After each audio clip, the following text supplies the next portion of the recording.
Nabi itu tahu bahwa akhirat itu tidak bisa batasi Allah. Kamu tidak bisa nyemprit Allah. Allah, ini akhirat loh. Amal sudah ada manfaat. Ingat itu. Tidak bisa seperti itu. Allah itu nggak bisa tunduk sama konstitusi yang bernama akhirat. Artinya Allah meskipun di akhirat tetap duwe hak yaf'alu ma yasa atau yaf'alu ma yurid. Nggak bisa kamu terus wah ini akhirat amal ra iso dikirim wong mati, amal ra iso dikirim. Yo pangeran kok mbok atur. Makanya ada kiai mengatakan kodok qadar ora iso dirubah, itu kamu. Makanya ada seorang kiai ditanya, kodok qadar ora iso dirubah sekali dicatat selesai. Jari kiai tadi, tapi nak Allah iso. Dalile apa? Yang huwa ma yasa wa yusbit. Nak Allah ya iso, sing ra iso kan kita. Nah, Nabi itu tahu betul meskipun akhirat itu Allah masih bisa dinego saking baiknya. Ya Muhammad irfa' ra'sak wasal tutok wasatu safa. Semat sirahmu angkat. Kowe apa tak turuti. Terus semenjak itu Nabi minta apa? Syafaat. Karena dulu ulama itu sudut pandangnya itu ya seperti itu. Ada yang ulama suka ibadah itu sholat, ada yang milih tidur. Sampai Imam Ghazali bilang suatu saat ibadah terbaik di zaman akhir itu tidur kan. Sholat saja kalah sama tidur kan. Tapi itu loh ya, yang wajib tetap loh, terus kamu gak sholat wajib. Begini beliau mencontohkan itu. Ada orang sholat tahajud terus obsesinya itu ingin hajatnya terkabulkan. Sementara yang tidur obsesinya nikmati rahmatnya Allah, boleh tidur, bisa tidur. Kata Imam Ghazali, timbang kita tahajud terus nuntut pangeran aduk turu katanya. Mergo engko dia akibat terus setan memberi bisikan, lho nyatanya kamu tahajud ya gak terkabul. Berarti cerita bahwa Nabi ngendikan kalau doa tahajud mustajab enggak. Daripada ngono ki aduk turu ora tau donga. Timbang abri-abri Islam ya, timbang ngelek-ngelekin apa? Islam. Jadi ulama itu mulai dulu itu sudah berpikir. Banyak orang menjadikan tahajud, sholat malam itu media untuk hajatnya. Dan kalau nggak kesampaian ini mutung. Nyalahkan kiainya ijazah ramandi. Macam. Daripada ngono ora usah apa? Tahajud turu. Dan jenis kayak ini tuh banyak. Makanya ulama kayak saya itu saenake dhewe itu ya jarak. Saya sering didolani muhibbin terus bilang Gus saya doakan gini-gini saya mau nyalon bupati atau saya gini. Saya bilang gak waduh orang dongo, nak ramandi darani ulama dongane ramandi. Nak mandi kamu jadi bupati tetap nganggep karena beli. Sopo sing raro bupati saya juga beli. Ribet kan? Ketika mereka jadi ngunsurkan doa kamu apa karena kemarin beli? Yang beli maksudnya nggak beli nggak usah tersinggung.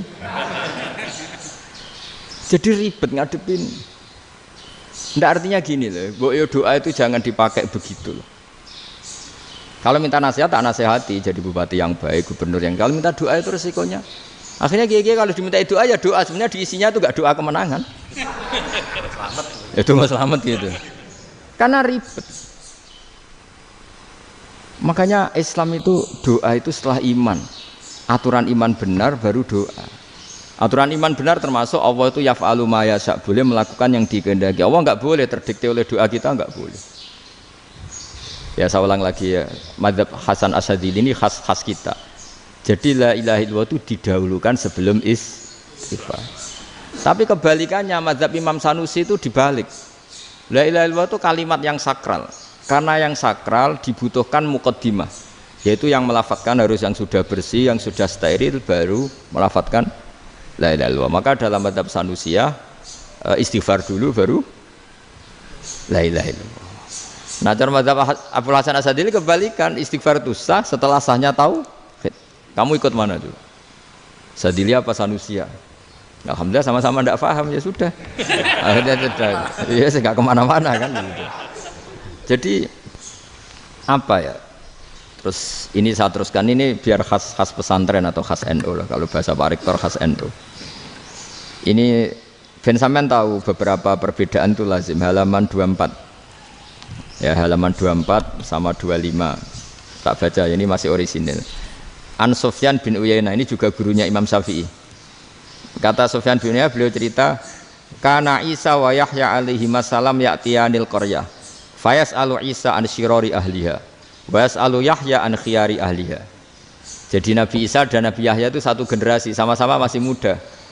Kalau di satu kampung yang Nabi Yahya tanya, ini keluarga terbaik siapa? Saya mau nginap di situ karena kumpul orang baik itu nyaman. Kalau Nabi Isa kebalikan, keluarga terburuk mana ya? Saya tak di situ.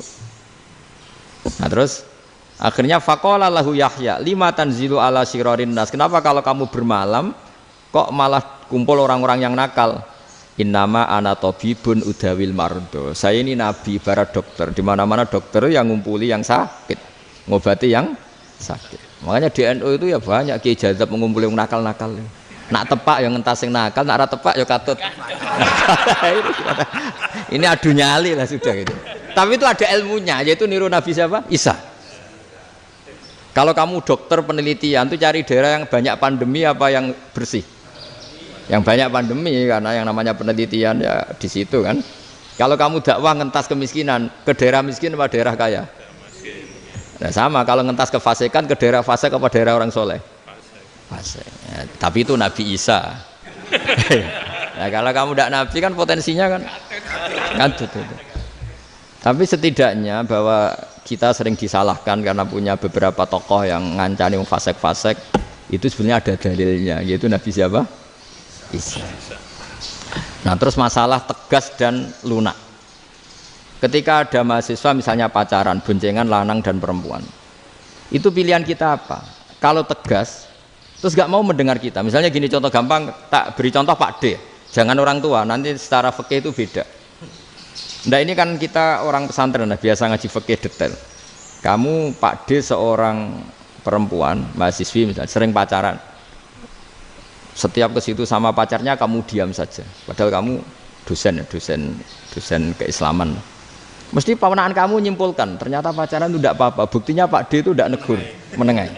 Ini berarti as-sukut alal mungkar. Tapi kebalikannya, Pak D ini terkenal keras. Nak rono mesti radaku ponaan.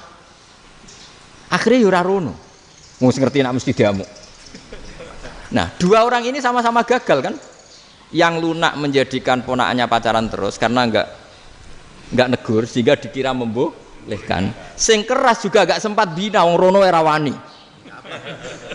Akhirnya dua orang ini sama-sama enggak ketemu, sama-sama enggak berkesempatan membina kan? Gagal membina kan? Karena yang keras ponaannya enggak pernah situ, berarti enggak bisa bina kan? Yang lunak membiarkan berarti juga ada bina.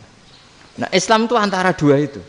Ya agak terlalu lunak, enggak terlalu keras. Karena kalau terlalu keras, misalnya ada kiai terlalu keras, lu masyarakat mau tanya itu gimana? Lari kan?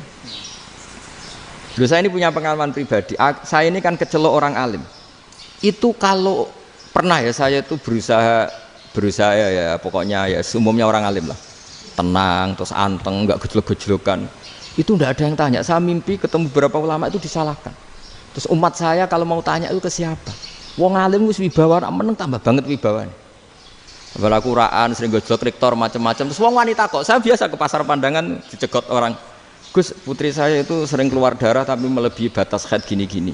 Kalau badhe sowan jenengan, gak usah sowan ning kene mbek ngadeg-ngadegan. Terus tanya, yang haid berapa hari, Gus?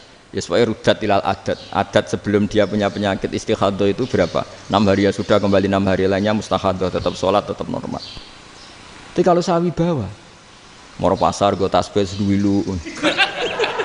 Iku mesti wong salaman njaluk donga yakin. Tapi baru kayak rada uraan ketemu wong-wong, dol pening ndi? Mak pening ndi? Gus beneran Gus ketemu jenengan kula wingi badhe tuwa kok. Akhirnya tanya. Dadi uraanku iku amdan. Lha nek sampean asli, iki asli uraan. Karena ndak uraan lah tetap ndak wibawa kan. Jadi baru kayak uraan itu ya banyak. Saya itu kalau ngantor di Jogja itu banyak orang yang tanya. Ya biasa tuh tanya macam-macam. Karena saya uraan. Ke pasar ya orang, bahkan di bis sering ketemu orang. Wah beneran Gus kalau badhe sowan jenengan badhe tanya ini. Ya sudah di sini aja. Jadi semua itu diilmoni. Nah, Nabi itu punya sisi yang dua-duanya jalan. Memang beliau luar biasa, dipilih Allah yang luar biasa. Nabi ketika wibawa itu banyak sahabat yang bahkan mengenali wajahnya aja tidak bisa. Ka'anna ala ru'usihim at-thair. Bayangannya seakan-akan di kepalanya itu ada burung yang takut terbang, saking antengnya. Tapi Nabi sekali mengeluarkan job, sekali santai, itu sahabat tanya itu sampai yang nggak pantas ditanyakan. Nabi saat tadi kumpul istri saya, tapi tidak inzal itu wajib mandi ndak. Aro'aita law anna ahadana ya'ti imra'atahu wa lam yunzil. Itu ya ditanyakan. Nabi mun kumpul ya betul saged inzal sepundi. Guys betul lagi. Terus ya ada yang tanya macam-macam. Ini saking ada sahabat dipanggil Nabi tambah lari, dipanggil lagi tambah lari. Panjenengan nyeluk, oh pas kula kumpul bojo kula. Lah kula kuwatir jenengan orang suci, saya belum mandi, makanya saya lari. Nabi ngendikan innamal mukmin thahir, ya nak masalah ketemu kiai ra apa-apa ijek junub. Sementing kok nak salat ya adus sik. Tapi Nabi sekali pakai madzahirul jalal, tapi pakai wibawanya, itu orang enggak berani ngomong. Tapi sekali Nabi rileks, itu orang bisa tanya apa saja, termasuk halal yang enggak pantas. Lalu ada sahabat itu tanya lucu, tanya Maimunah. Maimunah itu ya cantik tapi sudah agak tua lah. Maimunah, ya umal mukminin, hukumnya ngambung bojo pas Ramadan piye? Wah gak roh aku, gak tahu diambung kan Nabi pas Ramadan. Tanya Saudah, wah malah orang-orang diambung kalau Saudah itu kan wis tuwa itu. Lucunya istrinya jawab, tanya Aisyah yang mungkin Nabi, iya yang mungkin tanya Aisyah. Itu yang usul ya istrinya Nabi Maimunah. Selalu Aisyah, tanya be Aisyah. Ya Amirul ya umal mukminin gini-gini. Wah Aisyah yang cantik masih perawan kan. Qabbalani Rasulullah bahwa oh Nabi biasa ngambung-ngambung pas Ramadan dan beliau tetap puasa. Akhirnya fakih ngarang kan wa takbil fi Ramadan wa tublah la tubtilu shauma ngambung ora. Iku ya udah biasa di sini. Ya nasi bojone ayu. Ndak ini artinya seasik itu. Jadi garwane Nabi sing ngrasa rodok tuwa. Wah, aku ora tahu. Kok Aisyah. Serilek itu dulu itu. Maksudnya orang Islam pertentangan itu. Maksudnya ini ya balik semua ini bedanya orang pesantren sama orang kampus. Kalau orang kampus mau cerita agama itu rahmatan lil alamin, tapi nyontokno rileke ora iso. Agama itu rilek, tapi nyontokno rileke ora iso. Mergo ora pati ngaji. Contohnya ora iso, dadi mau gawe kaidah kok Islam itu rahmatan. Jadi Nabi itu lah, Allah juga gitu. Allah itu kalau sudah memperlihatkan madzahirul jalal, itu mbok malaikat Jibril rawani. Ketika Allah dengan madzahirul jalal. Tapi kalau Allah dengan madzahirul jamal, madzahirul apa? Jamal. Iku yo gojol-gojol kan ambek makhluk gojol. Yo buli-bulian cara sakniki. Ya sampean delok ning hadis syafaat itu, akhiru man dakhalal jannah atau akhiru man kharaja minan nar itu di beberapa judul. Ada seorang rojul yang ahli neraka ya, dintas mbek pangeran terus didudono swarga. Gusti, swarga sengiler tok ora wong wayu roh, wis ngiler tok. Ngger njaluk Gusti mosok roh tok ora oleh mlebu. Jarimu asal mlebu metu kon neraka ora njaluk-njaluk meneh. Sumpah lho ya, gak njaluk apa-apa meneh. Mboten Gusti. Sekali saya keluar dari neraka ndak akan minta apa-apa lagi. Wis. Wallahi, wallahi. La as'alu ghairaha. Maksudnya ghaira khuslah, ghaira tilkal khuslah. Ya niku pokoke selain keluar dari neraka saya ndak akan minta lagi. Didono swarga wong do kelon seru wibet kan. Sing bojone elek kan dendam dadi ning swarga iku. Swarga wis macam-macam. Gusti mosok roh tok ora oleh mlebu. Jarine janji ra njaluk meneh. Akhire ya wis didelokno neraka. Jadi pangeran jawabe gampang didelokno neraka. Roh neraka begitu menyakitkan, begitu ngeri. Sudah Gusti saya ndak minta surga, sementing nggak masuk neraka. Rabbana srif anna adzab jahannam. Setelah lama itu diadepno swarga njuk mlebu swarga, terus diadepno nang neraka. Akhirnya ya sudah. Saiki mlebu swarga gak apa-apa. Iku jawabe lucu. Atas taziu jenengan ngenyek kula. Wong karuan ra ahli swarga kok mlebu swarga. Terus akhirnya mlebu swarga, kan mlebu swarga tamanna, sangen-angen sing mbok jaluk apa? Barang angen-angen yang indah-indah, laka wa asratu amsal ya siku tak turuti wa asratu amsalih lan lipatan ke-10. Jawabe wong lanang ya lucu. Atas tahzi ubi wa anta rabbul alamin. Jenengan pangeran kok ngenyekan. Maksudnya wis karuan aku ora pantes. Terus jare pangeran, la astahzi ubika walakinni alama asya'u qadir. Aku gak ngenyek kowe, pancen aku pangeran. Nuruti kowe iku iso. Jadi Allah sendiri ketika dengan madzahirul jamal itu malaikat ya ono sing wani bantah. Masyhur itu kan malaikat sing bantah pangeran ataj alufiya mayufsidu fiya wasfikut. Karena Allah dengan madzahirul jamal. Yang paling masyhur Nabi Musa. Nabi Musa itu ketika Nabi Mi'raj. Nabi Mi'raj itu beliau kira-kira di langit keempat lah yang masyhur atau kelima. Ngelangkai. Nabi Musa nangis, ya Rabbi ini apa-apaan? Orang sing ja'a ba'di kemudian melangkai makom saya ini apa-apaan? Dan Nabi Muhammad kan apapun hebatnya kan junior. Kok melangkai makom saya ini apa-apaan? Enggak fair. Sampai Nabi Muhammad itu tanya gini sama Jibril. Reaksi Allah gimana ketika melihat Musa seperti itu? Jawab malaikat Jibril lucu. Ya rohidatahu, Allah sapal gayane Musa. Biar. Jadi lucu. Ya dibiarin aja sama Allah. Tapi yang jenenge Nabi Musa itu kekasihnya Allah. Tetap berkah bagi kita. Betul. Ketika setelah Mi'raj diwajibkan sholat 50. Gentena Nabi Musa kelihatan nabinya.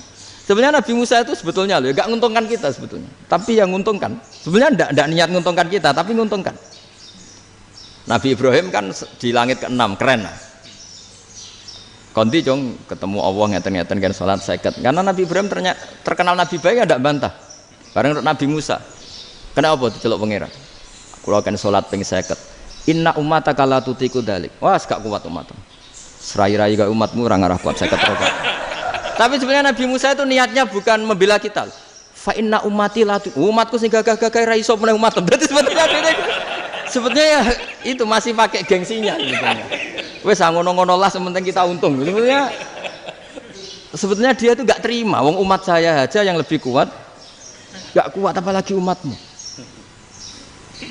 Lah terus sebutin irji ila rabbika fas'alhu takhfif. Itu berarti Allah dengan madzahirul jamal. Sudahlah, datang ke Allah minta keringanan. Allah itu baik.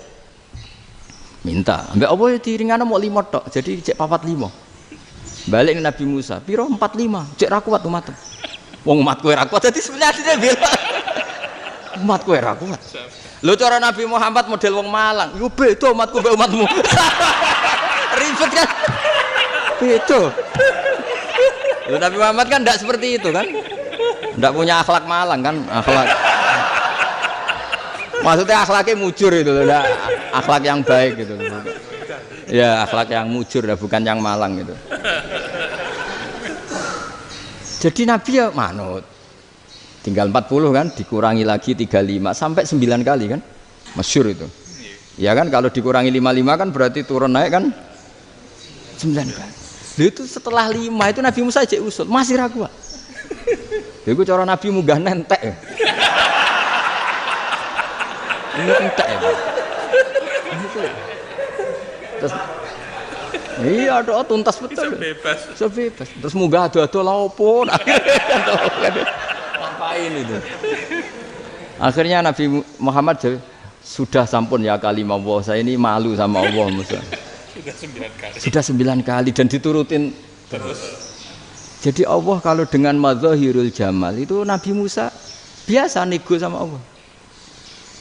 Tapi ketika Allah dengan madzahirul jalal itu Nabi Musa enggak berani. Yaitu di hadisus syafa'ah. Hadisus syafa'ah ketika manusia datang ke Nabi Adam, ya'tuna Adam. Ya Adam anta abul basar ngene isfa'li ana inda rabbik. Kamu saya minta mensafaati kita. Nabi Musa, Nabi Adam inna rabbi qad ghadibal yawma ghadaban lam yaghdab qablahu mislah wa la yaghdab ba'dahu mislah. Ini Allah sedang murka besar dan tidak akan murka seperti ini lagi. Sudah saya tidak berani, nafsi. Nabi Ibrahim enggak, termasuk Nabi Musa ketika itu ya enggak berani. Karena Allah dengan madzahirul jalal. Itu Nabi Musa enggak berani. Sudah saya sendiri itu pernah salah. Yaitu saya membunuh seseorang yang enggak disuruh oleh Allah membunuh itu. Yang pas jotosi orang Kipti. Akhirnya datang ke Nabi Muhammad. Pas ke Nabi Muhammad Allah dengan madzahirul jamal. Apa dengan madzahirul jamal sampai Kanjeng Nabi ngendikan analah saya akan memintakan syafaat kalian. Terus fa ahmadu rabbi bima hamida allamaniha rabbi. Saya muji Allah dengan pujian-pujian yang orang lain tidak tahu, hanya saya yang diajari, kata Rasulullah. Nah di sini menurut banyak ulama termasuk kitab yang saya baca, kenapa Muhammad sebagian namanya Ahmadu? Itu dari af'al tafdil fa Muhammadun ahmadu min ghairihi. Muhammad Rasulullah itu kalau muji Allah di atas cara mujinya Nabi yang lain. Jadi Ahmadu bukan dari fi'il mudhari' lil mutakallim tapi dari af'al apa? Tafdil. Fa Muhammadun ahmadu min ghairihi. bahwa Kanjeng Nabi Muhammad sallallahu alaihi wasallam itu cara mujinya Allah di atas pujian para nabi. Makanya di sini Sayyid Ali Zainal Abidin kalau muji hamdal hamidin wa fauqa hamdil hamidin. Jadi pujian saya ini di atas rata-rata cara mereka apa? Memuji. Yaitu sirinya apa? Nabi itu tahu bahwa akhirat itu tidak bisa batasi Allah. Kamu tidak bisa nyemprit Allah. Allah, ini akhirat loh. Amal sudah tidak manfaat. Ingat itu. Tidak bisa seperti itu. Allah itu nggak bisa tunduk sama konstitusi yang bernama akhirat. Artinya Allah meskipun di akhirat tetap duwe hak yaf'alu ma yasa atau yaf'alu ma yurid. Nggak bisa kamu terus wah ini akhirat amal ra iso dikirim wong mati, amal ra iso dikirim. Ya pangeran kok mbok atur. Kalau kita yang mengirimkan tidak bisa, tapi kalau Allah tetap bisa. Makanya ada kiai mengatakan kodok qadar ora iso dirubah, itu kamu. Makanya ada seorang kiai ditanya, kodok qadar ora iso dirubah sekali dicatat selesai. Jari kiai tadi, tapi nak Allah iso. Dalile apa ya yamhuwa ma yasha wa yusbit. Nak Allah ya iso, sing ra iso kan kita. Nah, Nabi itu tahu betul meskipun akhirat itu Allah masih bisa dinego saking baiknya. Akhirnya Nabi sujud, masyhur itu terus, ya Muhammad irfa' ra'sak wasal tu ta wasatu safa. Semat sirahmu angkat, kowe yo apa tak turuti. Terus semenjak itu Nabi minta apa? Syafaat. Jadi makanya terus banyak GNU sing wis macam-macam lah. Sing ana sing potongane wedi terus hati-hati. Niku berarti makome Madhahirul Jalal. Ana sing amen guyon nek makome Madhahirul Jamal. Ana sing ra jelas ngene iki, sing ra jelas. Nak guyu buanter kok nangis yo buanter. Jebule urusan utang. Lah ini sudah yang udah. Jadi makanya yang rileks saja. Sebenarnya agama ini santai, rileks karena agama ini harus bifarohin wasururin. Enggak boleh agama ini dibawa dengan kekerasan, dengan antisosial. Karena agama ini harus kul bi fadlillah bi rahmati fa bidzalika falyafrah, harus senang, harus rileks.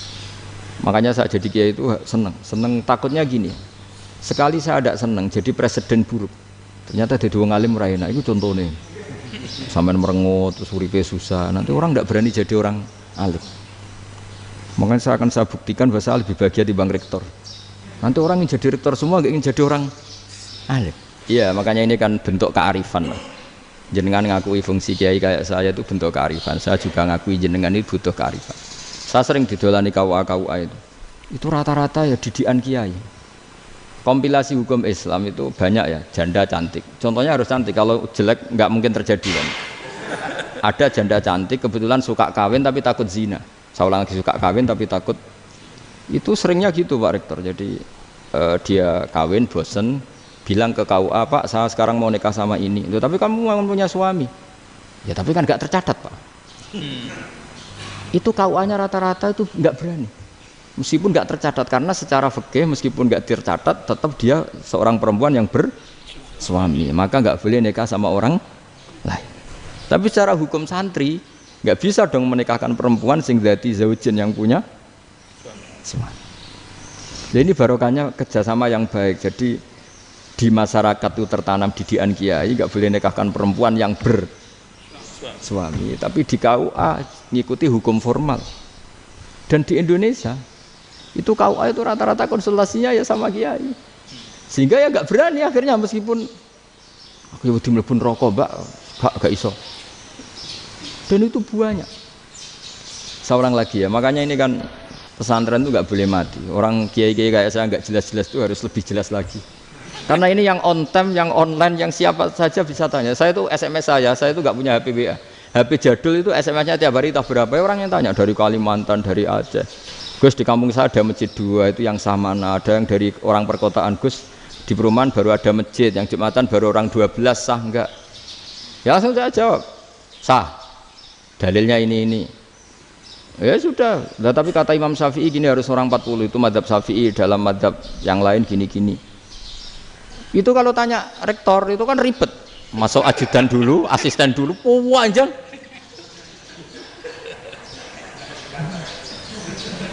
Wah itu kan ribet kan. Manggil dosen dekan VAI dipanggil, dekan VAI nggak mau langsung jawab, cari dosen yang nekuni itu. Usul fikih saya nekuni itu baru seminar, nunggu dulu Mbak ini orangnya baru. Panjang kan. Bisa tutup Islam kalau kesuwen. Coba kalau tanya kiai kan enggak ketemu di jalan. Dulu Mbah Zubair kata Mbah Mun, saya termasuk santri yang diapresiasi Mbah Mun. Dhisik Mbah Zubair yang ngono, anak nong takok pesowan gak oleh. Gak takok ning kene. Jangan biasa ditanya orang ngadeg-adegan. Ya alhamdulillah ilmunya cukup, kalau gak cukup ya kok sik. Jadi sebetulnya orang sopan itu ya agak-agak ada yang ditutupi sebetulnya. Mboten prayogi teng dalan nginjang mawon matur. Ya sebetulnya sebenarnya memang ilmunya agak cukup gitu. Tapi itu sebenarnya secara fikih itu haram, menunda itu haram. Yo haram tuh, coba bayangkan ya, kalau sudah keluar darah 1 bulan penuh, padahal normalnya hanya 6 hari. Saya nanti sholat enggak. Kalau nginjang mawon dugi kula, berarti kan hari ini belum ada keputusan. Sholat apa enggak kan? Tapi karena modus tadi, boten prayogi nggih ngendikan ngoten teng dalan nginjang tengen kula. Itu kemungkinannya 2, sopan atau goblok, itu saja. Kayaknya kalau sopan enggak lah. Kayaknya enggak lah kata saya. Karena secara fikih itu jelas haram. Bagaimana mungkin sesuatu yang harus dipraktekkan nanti duhur dijawab besok, berarti duhur, asar sampai subuh belum ada jawaban, berarti nggak ada sholat kan? Ya, makanya dibutuhkan orang-orang alim yang kultural seperti ini, dan NU menghormati kultural. Tapi Mbah Mun juga sangat menghormati Islam formal, karena tadi produk itu kita ikut untung. Makanya Mbah Mun itu kalau punya tamu KUA, punya tamu polisi sampai pejabat itu. Kenapa saya contohkan KUA? Supaya jangan kira seperti pendapat orang-orang hasud, wah ya mesti aja disolani presiden.